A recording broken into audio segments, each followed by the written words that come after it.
beginning. There was no form, no time, no sound. The darkness was deep and the silence absolute. But within the invisible, the Word was already pulsing. Then God spoke, and light tore through the veil of the primordial night. The waters parted, the earth emerged. The stars took their place in the heavens. Yet among all the places created, one would be special. Not just beautiful, but sacred. God planted a garden, a hidden place, set apart from the rest of creation. There nature was alive and aware. The wind whispered ancient secrets, the trees held memory, and the soil glowed with a gentle golden radiance. This place was called Eden. At its center, he placed two trees, the tree of life, which upheld eternity, and the tree of the knowledge of good and evil, which held the power of choice and of the fall. Eden was not just a setting, it was a threshold between worlds, the divine and the earthly, the eternal and the fleeting. There, all was still pure, but the seed of free will had already been planted, waiting for the moment to sprout. With Eden complete, God turned his gaze to his boldest creation. No longer rocks, rivers, or stars, but a being made in his own image, capable of thought, emotion, choice.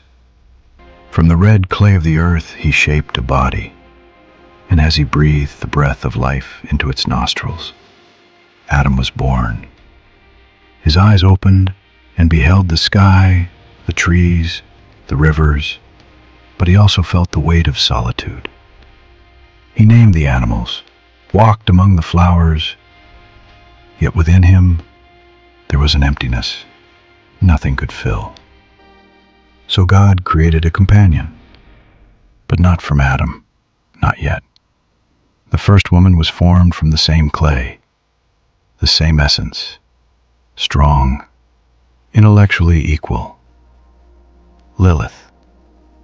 When Adam looked at her, he saw not a reflection, but a mirror. They tried to live together in Eden, but where Adam sought leadership, Lilith demanded equality. Where he expected obedience, she responded with her own will. Arguments became routine. Words turned into accusations, and the garden, once a place of harmony, began to witness conflict. Lilith refused to bow, refused to be shaped by Adam's will. And then she did the unthinkable. The nights grew silent in Eden, but within Lilith a storm was rising.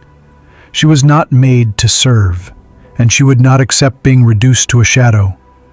One night she drew away from Adam, walked to the edge of the garden, and there, beneath the stars, she spoke a name, the ineffable name, a forbidden sound, the name that carries the power of the Creator. By uttering that name, she shattered the boundaries of creation, and in a whirlwind of freedom, Lilith left Eden. She was not banished, she was not cast out, she chose to leave, abandoned perfect order, preferring chaos to submission, choosing the unknown over control. While Adam slept, Lilith crossed the borders of Eden and vanished into veils and hidden dimensions. She did not wish to be a queen beside a king who saw her as a servant. She wanted her own throne, her own destiny. And so her journey began, not as Adam's companion, but as the first exile of humankind. Outside of Eden, the world was different. There were no eternal flowers, no gentle breezes.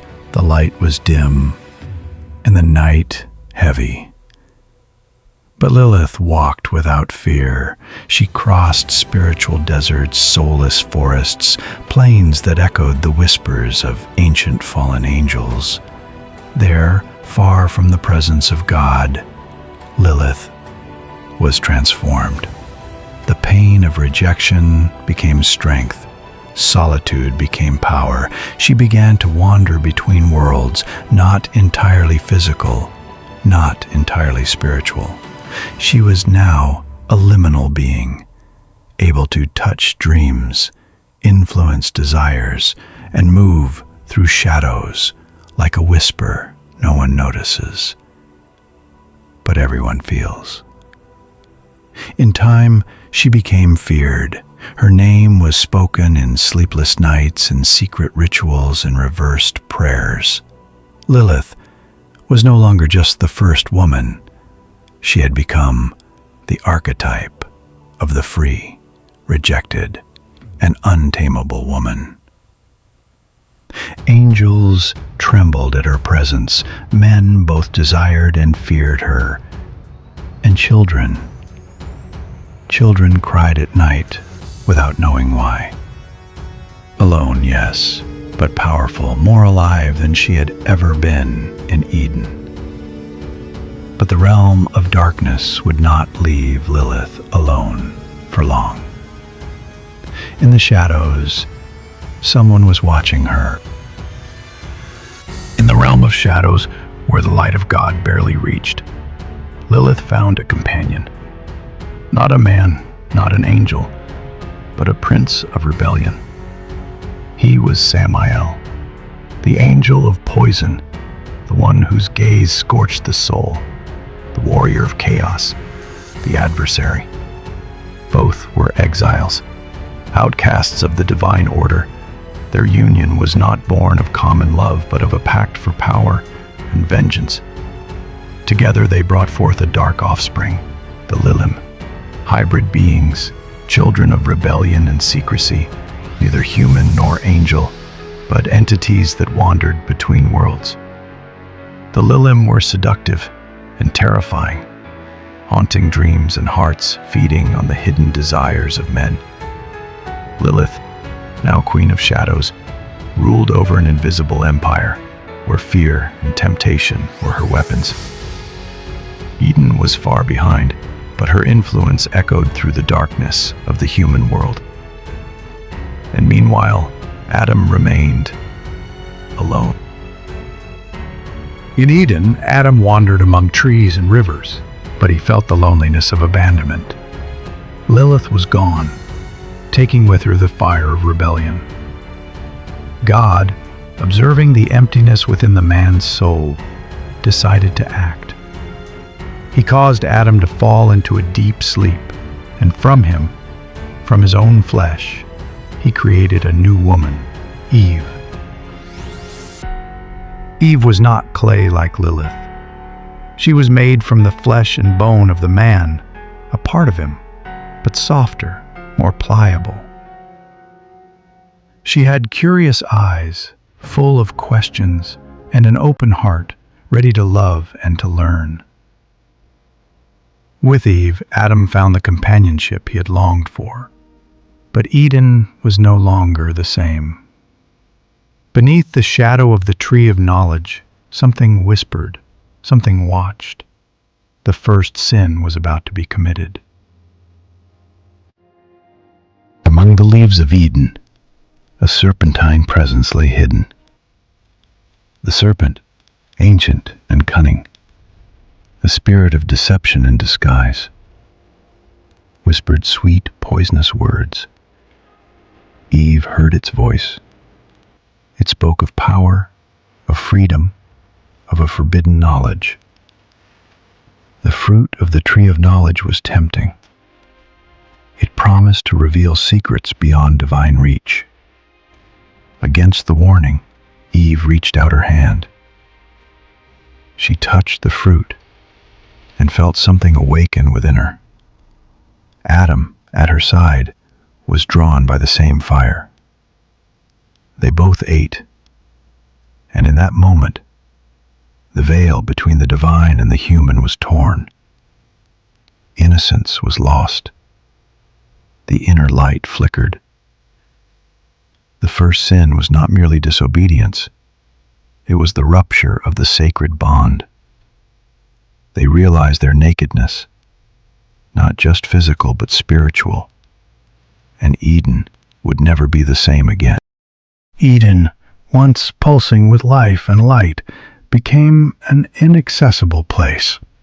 God raised invisible barriers and placed cherubim with flaming swords at its entrance, forever guarding the way back. Adam and Eve, now marked by sin, were cast into the outer world, where the ground was hard, the air heavy, and the future uncertain.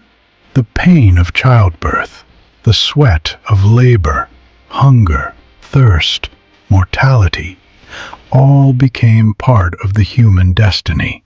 The lost paradise became a memory, a distant shadow that would forever guide humanity's struggle between the divine and the earthly.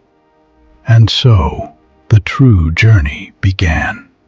Not in a garden, but in the harsh and unforgiving vastness of the real world.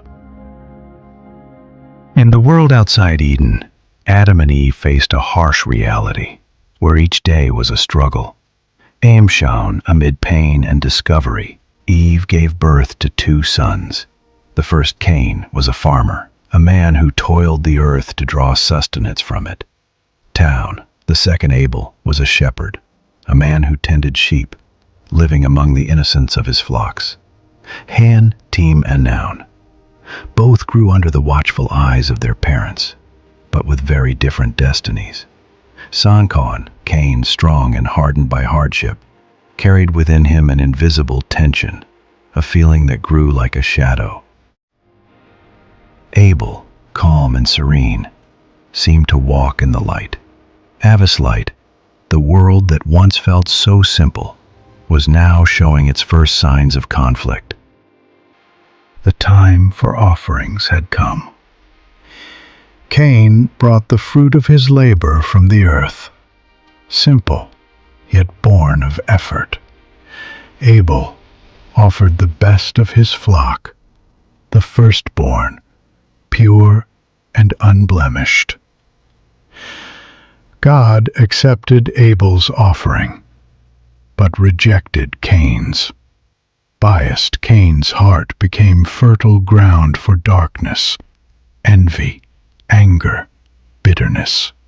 He could not understand the reason for divine rejection. In the solitude of a desolate field, Cain confronted Abel, and the first human blood was spilled upon the earth.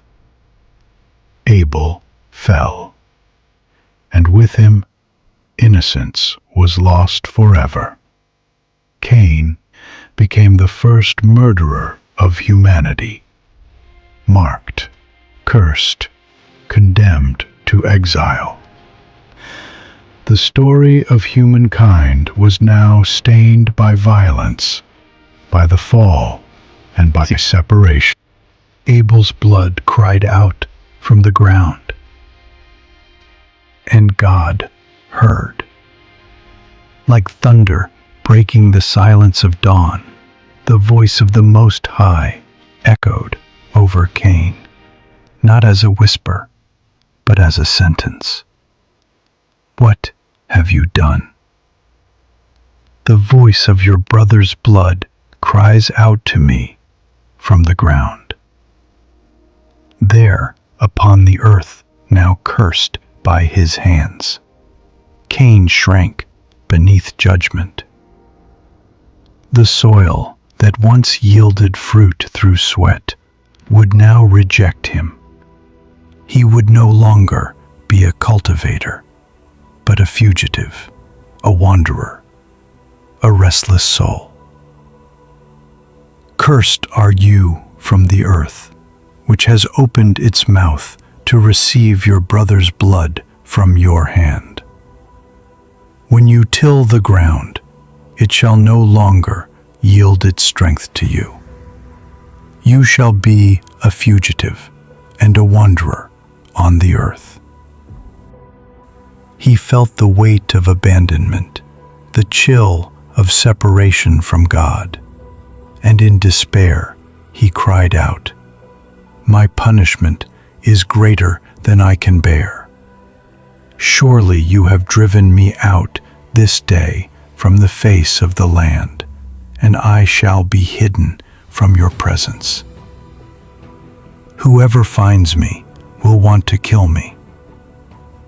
But the Lord, in his justice and also in his mercy, replied, "Therefore, whoever kills Cain, vengeance shall be taken on him sevenfold." And he placed a mark upon Cain, a mystery unrevealed among the ancients, so that no one would kill him, an eternal symbol of his guilt, but also of his survival. Then Cain departed, expelled, rejected, cursed, and yet preserved. He journeyed east of Eden to a distant and desolate land called Nod, which means wandering. There he would establish a lineage far from the light, a bloodline marked not by blessing, but by the absence of it. The land of Nod became humanity's first spiritual exile, a place where the gaze of God no longer rested, where innocent blood had sealed a new cycle, one of pain, separation, and consequence. In the darkness of the land of Nod, Cain was not alone. Beyond men, there dwelled beings born of shadow, the Lilim. But what are the Lilim? Born from the forbidden union between Lilith and the fallen angel Samael, the Lilim were hybrid entities, neither fully human nor entirely spiritual. They were beings of shadow and seduction, wandering between worlds, feeding on the darkest of emotions, fear, lust, envy, and an insatiable thirst for power. Their nature was corrupted, yet full of intelligence and cunning. They did not merely haunt the dreams of men, they influenced them, planting seeds of discord and rebellion. Some traditions claim that Cain, exiled and cursed, found in the Lilim not just allies, but constant presences along his path. These beings surrounded him, nurturing his anger and bitterness, strengthening his role as the first human rebel. The bond between Cain and the Lilim symbolizes the union of fallen humanity with dark spiritual forces, an alliance that marked the deepening of exile, not just physical, but spiritual. Thus, the land of Nod was not merely a place of wandering, but a stage where humanity began to be corrupted by influences beyond the visible.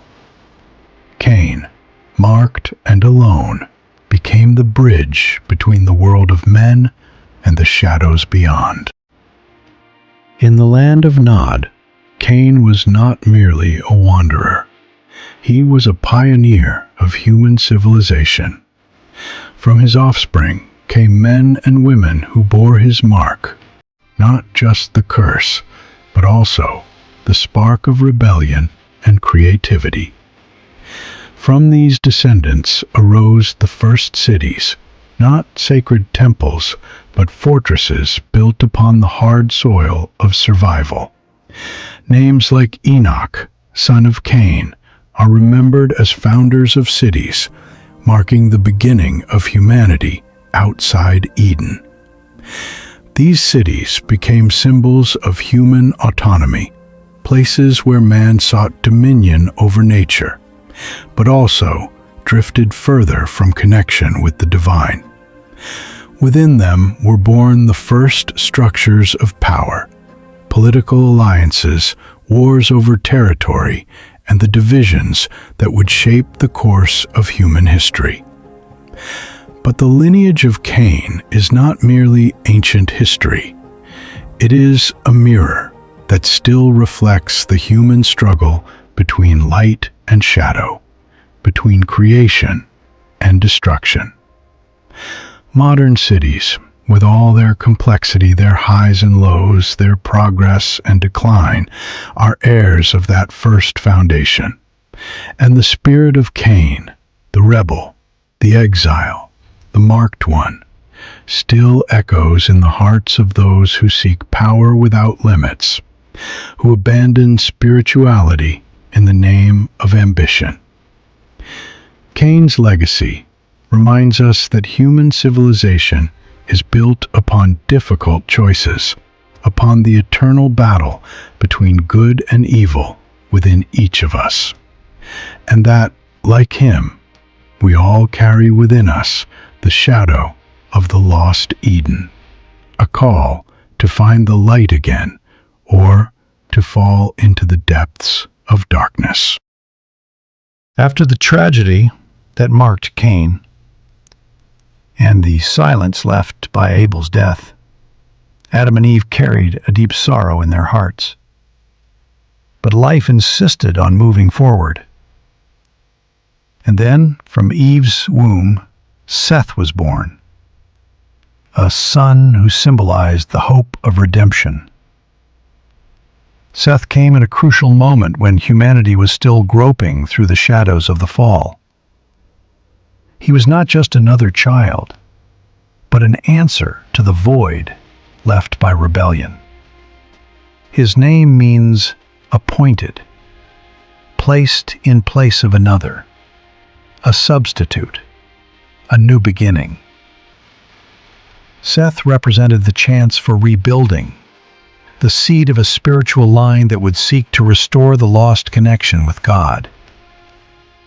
While Cain built cities and conflicts, Seth marked the beginning of a lineage devoted to the divine, to worship and purity.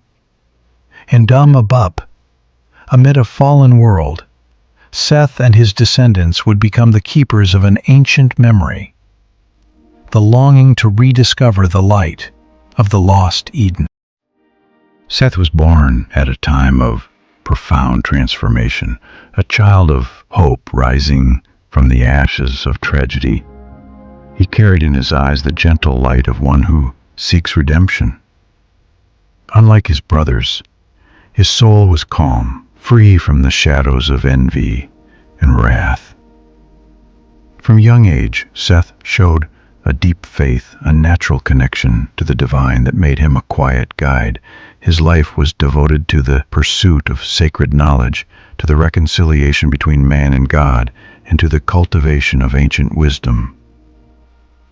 Seth joined with a woman who shared his vision, and together they formed a lineage dedicated to preserving the light amid the darkness that surrounded humanity.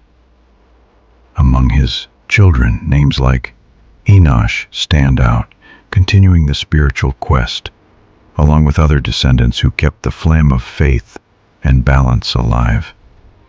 The lineage of Seth became the stronghold of spiritual resistance, a flame that never went out, even in the face of the merciless winds of rebellion and chaos. Thus, Seth and his descendants came to represent the promise of a new path, a bridge between the lost Eden and the light that could still be found. Time had passed since the fall. Adam and Eve were no longer the same. The radiance they once carried in Eden was now only a distant memory. Yet even outside the garden, life went on. Their sons and daughters multiplied, and from the union of men and women came tribes, stories, cities. But also pride, the thirst for power, and unrestrained ambition. Humanity grew, yes, but it grew divided.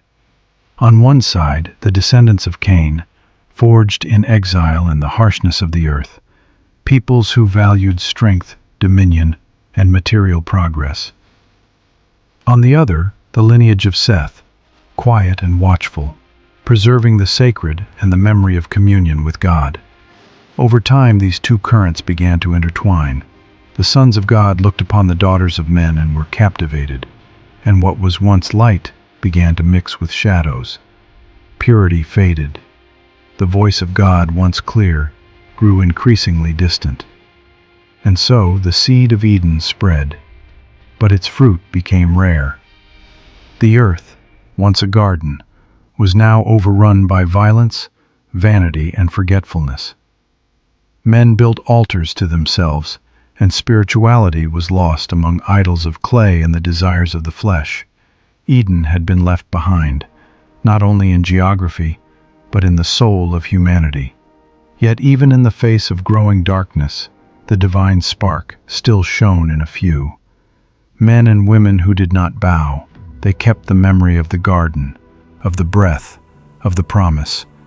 Eden was lost, but the search for it would never cease, because as long as a spark of light remains, there will always be a path back.